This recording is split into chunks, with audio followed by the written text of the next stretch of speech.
तो स्वागत है मेरे प्यारे भाई। आज के इस वीडियो में, आज के इस लेक्चर में हम लोग बात करने वाले हैं अवतल दर्पण के द्वारा UVF में संबंध। बहुत कंफ्यूजिंग टॉपिक है, काफी सारे बच्चों को समझ में नहीं आता। बिना टाइम वेस्ट के स्टार्ट करते हैं और पूरा वीडियो अगर आप देखते हो तो गारंटेड है आपको समझ में आएगा, कंफर्म आएगा। इसके बाद भटकने की जरूरत नहीं पड़ेगी। देखिए, ये अपने पास एक अवतल दर्पण है।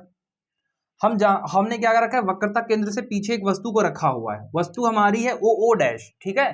हम जानते हैं वस्तु से चलने वाली मुख्य अक्ष ये वाली लाइन होती है, तो मुख्य अक्ष के समांतर चलने वाली प्रकाश किरणें दर्पण से टकराने के बाद कहां से निकल जाती हैं, फोकस से।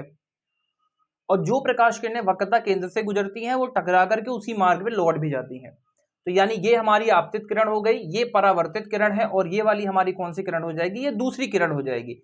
दो किरणें एक दूसरे को जहां पे काटती हैं उस बिंदु पे हमारा क्या बनता है, प्रतिबिंब बनता है। यानी यहां जो हमारा प्रतिबिंब बना है वो बना है I और I डैश बना हुआ है। और हमने क्या कर दिया, देखो यहाँ पे हल्का सा कर्व दिखाई दे रहा था, वक्राकार दिखाई दे रहा, तो मैंने एक अभिलंब गिराया यहाँ पे AN, जिसके कारण एक त्रिभुज बन सके अपने पास ये वाला। अब इस स्थिति में थोड़ा हम आगे बढ़ते हैं लाइन बाय लाइन। जो चीजें मैंने यहाँ पे लाइन से लिख भी दी है ताकि टाइम बचे। दर्पण का ध्रुव क्या है अपने पास, P दे रखा है। फोकस को मैंने किससे दिखाया, F से दिखाया है। वक्रता केंद्र को C से दिखाया है, और वस्तु को हम लोगों ने OO डैश कहा हुआ है। इसी तरीके से प्रतिबिंब को I डैश कहा हुआ है, और आपतित किरण का नाम O डैश A दिया हुआ है। देखो O डैश A आपतित किरण है। परावर्तित किरण का नाम हमने AN दे रखा है यहाँ पर। O से लेकर के P तक की दूरी, भाई जब ये वस्तु है तो वस्तु से लेकर के ध्रुव तक की दूरी हम क्या मानते हैं, U मानते हैं। और चूंकि दर्पण के सामने इसलिए क्या लेंगे, माइनस लेंगे। वैसे भी U, और चाहे अवतल दर्पण हो चाहे उत्तल दर्पण हो, दोनों के लिए क्या होता है, ऋणात्मक होता है। अब दूसरी बात आती है प्रतिबिंब की दूरी। तो दर्पण के ध्रुव से प्रतिबिंब तक की दूरी को हम लोग बोलते हैं माइनस का V। दर्पण के ध्रुव से फोकस तक की दूरी को हम बोलते हैं फोकस दूरी। और दर्पण के ध्रुव से हम लोग मुख्य वक्रता केंद्र तक की दूरी को क्या बोलते हैं, माइनस का R बोलते हैं। यहां तक बातें एकदम परफेक्ट क्लियर होंगी। अगर ये क्लियर है तो बोर्ड में नजर टिकाओ। अब हम लोग चर्चा करने वाले हैं दो समरूप त्रिभुजों की। एक समरूप त्रिभुज आपको ये दिखाई दे रहा है, जो मैं यहाँ पे बना रहा हूं ब्लू कलर का, ठीक है। ये समरूप त्रिभुज आपको पहला दिखाई दे रहा है। इस त्रिभुज का नाम क्या है, OO डैश और C। एक दूसरा त्रिभुज आपको दिखाई दे रहा है ये वाला, ये वाला। ये हिस्सा अपने को समरूप त्रिभुज दिखाई दे रहा है। अरे सर क्यों, तो आपने इसको समरूप क्यों बोल दिया? कारण है बेटा, ध्यान से देखना। समरूप त्रिभुज पहचानने के लिए संगत भुजाओं का अनुपात होना जरूरी होता है, मतलब इक्वल होना। देखिए कैसे पहचानते हैं समरूप त्रिभुज, सिंपल बातें समझ लो, उतना तामझाम में आप लोग मत फंसिए। ये एक प्रकाश किरण जा रही है ना, हाँ सर जा रही है, और ये एक प्रकाश किरण जा रही है। आप देखो ऐसी कौन सी दो किरणें हैं जो एक ही त्रिभुज को निर्मित कर रही हों। तो आप देखो ये वाली प्रकाश किरण इस वाले त्रिभुज में भी है, और यही वाली प्रकाश किरण इस वाले त्रिभुज में भी है। तो आप बोलोगे सर ये भी बन सकता है त्रिभुज, बिल्कुल बन सकता है, ये भी बन सकता है, बनेगा। लेकिन हमें दो किरणें चेक करनी है। पहली जो प्रकाश किरण जा रही है उसने इस त्रिभुज को बनाया और उसने इस त्रिभुज को बनाया।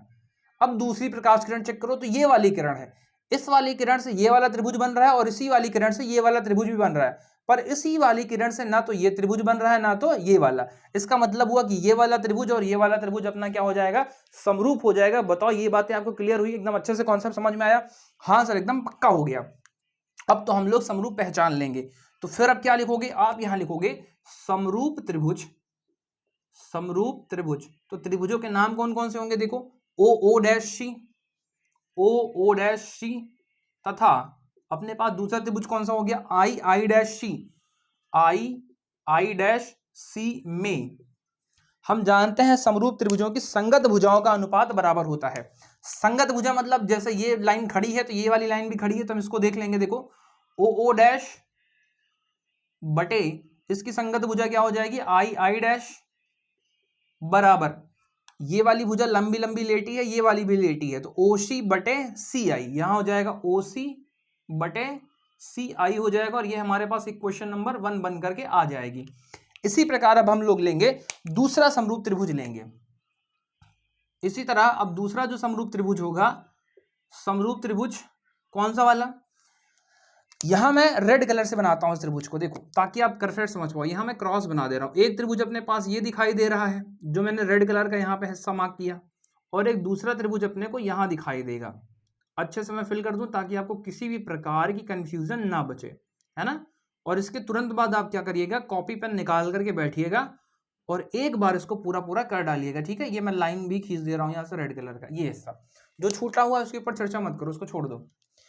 अब देखो एक त्रिभुज ये है अपने पास, एक त्रिभुज ये है, तो भाई इस त्रिभुज का नाम, सर इसको कैसे पहचान लिया समरूप है? यहां भी दो भुजाएं मिल रही हैं क्या? अरे बिल्कुल मिल रही है, देखो ये सीधी सीधी लाइन जा रही है ना, देखो ये वाली लाइन इसमें भी है और ये वाली लाइन इसमें भी है, और ये वाली लाइन टिकाओ, इसी वाली लाइन से ये त्रिभुज बन रहा है और इसी वाली लाइन से ये वाला त्रिभुज बन रहा है।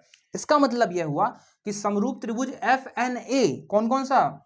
समरूप त्रिभुज F N A, F N और ए, तथा दूसरा कौन सा हो जाएगा? दूसरा हो जाएगा I I dash F, I I dash F में। इस वाले में हम क्या देखते हैं? बिल्कुल वही संगत भुजाएं। संगत भुजाएं कौन सी है? ए एन, तो आप लिखोगे यहां पे ए एन बटे इसकी जो भुजा नीचे की तरफ ये खड़ी वाली है कौन सी है? आई I dash, I I dash बराबर, अब लेटी हुई भुजा इसकी कौन सी है? एफ एन, तो यहां लिखोगे एफ एन बटे यहां कितना लिखोगे? आई एफ, तो आप लिख देंगे यहां पे आई और एफ लिख देंगे मेरे भाई। यहां तक किसी को सिंगल डाउट नहीं होना चाहिए, ठीक है। अब देखिए हम लोग क्या करेंगे, जरा बहुत ध्यान से देखना। त्रिभुजों के तामझाम को समझने के बाद अब हम देखते हैं जो एन है भाई, ये देखो एन, एन को अगर मैं सीधा लेकर के चलूं तो एन हमारा किसके बराबर है? ओ ओ डैश के। और दर्पण का द्वारक अगर बहुत छोटा होगा तो उस स्थिति में जो हमारा एफ एन है वो किसके बराबर हो जाएगा? पी एफ के बराबर हो जाएगा। नहीं समझ में आया सर? थोड़ा लिख करके डिटेल से समझाइए। समझाते हैं, देखो पहले यहां लिख देते हैं क्या? दर्पण का द्वारक, दर्पण का द्वारक बहुत छोटा होने पर, बहुत छोटा होने पर, भाई बहुत छोटा होने पर क्या हो जाएगा? उस स्थिति में जो हमारा ये क्या बोलते हैं, ये हमारा पी एफ है ना, P F, right, P F ये हमारा बराबर हो जाएगा किसके? एफ एन के बराबर हो जाएगा, ठीक है। ये हिस्सा अपने को याद कर लेना है। और ये तो अपने पास बराबर है ही, ओ ओ डैश जो है हमारा, ओ ओ डैश ये बराबर है किसके? ये बराबर है ए एन के, ये हमारा बराबर है किसके? ए एन के। अब समझाते हैं कैसे, ध्यान सुनिएगा। द्वारक का मतलब होता है ये हिस्सा, तो अगर ये इतना कर्व है तो हम देख पा रहे हैं ये वाला मार्कर यहाँ आ रहा है, मतलब इनके बीच में कुछ दूरी आपको दिखाई देगी। अगर मैं इसे कर्वता और कम कर दूं, मतलब बहुत छोटा कर दूं, तो आप बोलोगे इतना हो जाएगा, और छोटा छोटा छोटा छोटा करते जाओ। दर्पण को जो लाइन यहाँ है, मान लो दर्पण इतना ही बड़ा होता, तो उस स्थिति में ये वाली लाइन यहाँ थोड़ी स्टार्ट होती, यहाँ से स्टार्ट होती, तो गेस करो इनके बीच में दूरी कितनी होती? लगभग ना के बराबर होती। यानी दर्पण का द्वारक अगर छोटा हो जाएगा तो ये दूरियां एकदम खत्म होती चली जाएंगी, ना के बराबर हो जाएंगी। तो उस स्थिति में ये दो सिचुएशंस बनेगी जिनको हम यहाँ पे अप्लाई कर रहे हैं। जरा देखना क्या बनता है इससे। यहां से ये बनता है अपने पास ए एन की जगह पे अब हम लोग क्या लिखने वाले हैं? ए एन की जगह पे लिखने वाले हैं भैया ओ ओ डैश, ओ ओ डैश बटे आई आई डैश, ऐसे लिखा रहने दो, आई आई डैश बराबर एफ एन की जगह पे अब हम क्या लिखने वाले हैं? पी एफ लिखेंगे, और बटे में आई एफ की जगह पे क्या लिखोगे? आई एफ ही रहने दो। यहां पर कोई टेंशन वाली बात नहीं है ना। ये हमारा क्वेश्चन नंबर कौन सा हो गया? 2 हो गया। बहुत बढ़िया सर। समीकरण 1 और समीकरण 2 पे नजर टिका करके देखो तो क्या ये वाला हिस्सा इसके बराबर है और यही वाला हिस्सा इसके भी बराबर है? इसका मतलब हुआ ये दोनों आपस में क्या हो जाएंगे? बराबर हो जाएंगे। तो आप यहां लिखोगे समीकरण, समीकरण 1 व 2 से, 1 व 2 से आप क्या कह सकते हो? 1 व 2 से ये कह सकते हो बाबू कि जो हमारा OC है, O से लेकर के C तक का डिस्टेंस है, और कहां से लेकर के CI का, वो बराबर हो जाएगा PF बटे IF के बराबर हो जाएगा। अब अगर इतनी बातें क्लियर हो गई हो तो अब हमें क्या करना है जानते हो? जो जो दूरियां मुख्य अक्ष से ऊपर या नीचे की तरफ होंगी उन दूरियों को मुख्य अक्ष पर ही लेकर के आना है। तो इसका मतलब ये हुआ कि OC जरा चेक करो कहां से कहां तक है। OC हमारा ये है, तो OC को हम क्या लिख सकते हैं? OC क्या अपने को पता है क्या? आंसर है नहीं सर। तो OC को चेंज करते हैं। देखो OC को हम क्या लिख सकते हैं? OP minus PC। OP वाली लाइन में से PC वाला हिस्सा हटा देंगे तो OC बचेगा। यानी जहां OC है उसकी जगह पे हम लोग क्या लिख सकते हैं? OP माइनस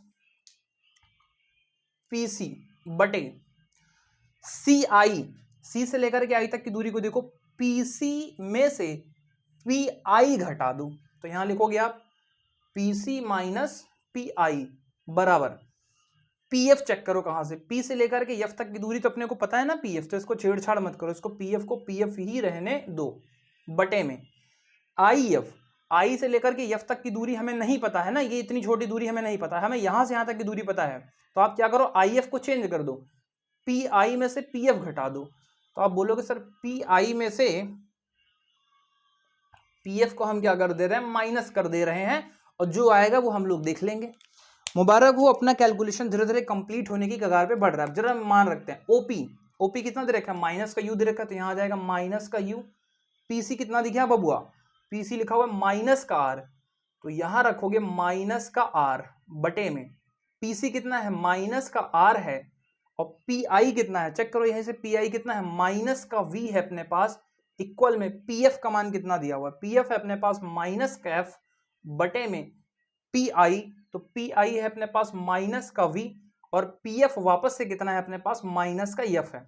एक और चीज आप जानते हो, लगे हाथ यहीं से आगे बढ़ा देते हैं, क्या जानते हैं भैया, हम जानते हैं चूंकि R बराबर होता है 2f, अभी अभी हम लोग इसके पिछले ही वीडियो में सिद्ध किए हैं कि फोकस दूरी और वक्रता त्रिज्या में क्या रिलेशन होता है, R बराबर 2f होता है।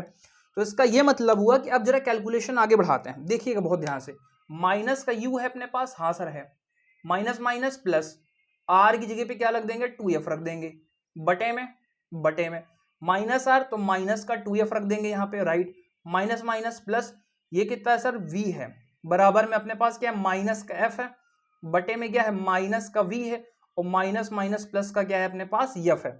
अब जरा इनका ऐसे क्रॉस में मल्टीप्लाई करवा दो, क्रॉस मल्टीप्लाई कराओगे तो देखो क्या हो जाएगा, बहुत सिंपल, एकदम छोटे बच्चे की तरह, देखो u प्लस 2f का जो गुना हो रहा है वो किसके साथ हो रहा है, माइनस v प्लस f के साथ, और इसी तरीके से इस वाले माइनस एफ का यहां गुना करो, माइनस माइनस का गुना प्लस हो जाएगा, तो 2f स्क्वायर आ जाएगा, plus minus minus F V आ जाएगा बाबू, ठीक है। अब देखिए आगे बढ़ाते हैं, u का v में गुणा करोगे तो u v आ जाएगा, माइनस प्लस माइनस होता है, u और f का गुना क्या हो जाएगा, u f हो जाएगा, प्लस माइनस माइनस होता है 2fb हो जाएगा यहां से, और प्लस प्लस प्लस होता है 2f स्क्वायर आ जाएगा, बहुत बढ़िया, यहां से आ जाएगा 2f स्क्वायर, माइनस में एफ बी आ जाएगा, ये देखो 2f स्क्वायर प्लस में है, 2f स्क्वायर प्लस में है, पक्षांतर करेंगे तो घट जाएंगे, इसलिए बीच में इक्वल का चिन्ह है, तो हमने पहले से इनको काट दिया अपने पास।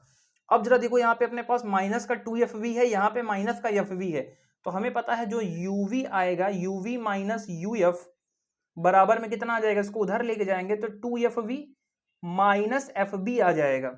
अपने पास जगह की शॉर्टेज है, आई होप यहां तक वीडियो फ्रेम में आ रहा होगा, इसका स्क्रीनशॉट लीजिए, मैं एक हिस्सा हटाऊंगा, देखिए मैंने इधर का हिस्सा डिलीट कर दिया है, पर मैं थोड़ा सा यहाँ पे लिख देता हूँ क्योंकि बोर्ड में मैंने देखा वहां दिखाई दे रहा है अभी, तो अपने पास आ जाएगा uv माइनस uf बराबर में 2fv में से fb घटा दो, अपने पास कितना आ जाएगा, fb आ जाएगा, यानी जो इक्वेशन अपने पास बची है वो क्या बची है, fb बराबर uv माइनस uf आया हुआ है। तो अब अपने को क्या करना है जानते हो, दोनों पक्षों में, दोनों तरफ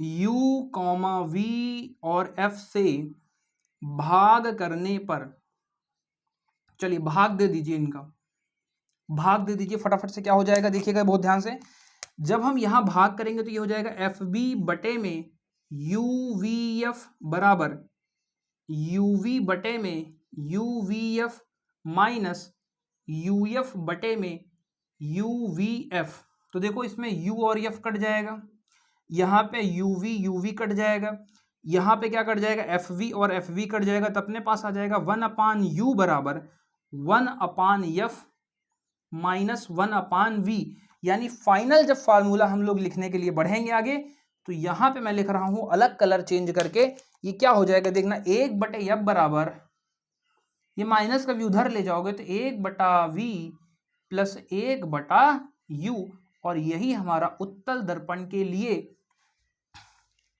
uvf में रिलेशन है, जहां f क्या है, f है ध्रुव से लेकर के फोकस तक की दूरी अर्थात फोकस दूरी, v क्या है ध्रुव से प्रतिबिंब की दूरी, और u क्या है दर्पण के ध्रुव से वस्तु की दूरी है, यहां तक की दूरी को। आई होप ये डेरिवेशन आपको क्लियर हुआ होगा, तो लाइक वाइक कर जो मन करे आप करिएगा वीडियो, हमारा काम है वीडियो आपके लिए अच्छे अच्छे प्रोवाइड करवाना। चलिए मिलते हैं नेक्स्ट वीडियो में, तब तक के लिए जय हिंद, वंदे मातरम।